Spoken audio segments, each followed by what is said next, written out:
एक छोटे से गांव में दो सहेलियां राधा और राधिका रहती थीं। दोनों बचपन से ही एक दूसरे की सबसे अच्छी दोस्त थीं। राधा हमेशा खुशमिजाज और चुलबुली थी, जबकि राधिका शांत और गंभीर स्वभाव की थी। एक दिन गांव में एक मेला आया। राधा ने राधिका को कहा, चलो हम मेले में चलते हैं, वहां बहुत सारी मस्ती होगी। राधिका थोड़ी संकोच में थी, लेकिन अंततः राधा की जिद पर वह मान गई। मेले में पहुंचकर उन्होंने झूला झूलने, चाट खाने और खेल खेलने का आनंद लिया। राधा ने हर चीज में उत्साह भरा, जबकि राधिका ने उसकी खुशियों का लुत्फ उठाया। अचानक राधा ने एक खेल में हिस्सा लिया और जीत गई। उसने राधिका से कहा, देखो हम दोनों कितनी खुश हैं।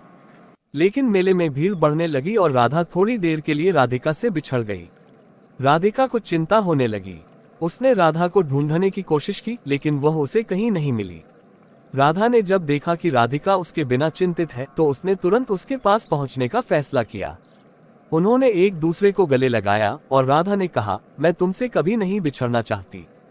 हमारी दोस्ती हमेशा ऐसी ही रहनी चाहिए। उस दिन के बाद राधा और राधिका ने समझा कि सच्ची दोस्ती हर परिस्थिति में एक दूसरे का साथ देती है। उनके बीच का बंधन और भी मजबूत हो गया और उन्होंने ये वादा किया कि वे हमेशा एक दूसरे का साथ देंगी, चाहे कुछ भी हो। इस तरह उनकी दोस्ती की कहानी गांव में एक मिसाल बन गई।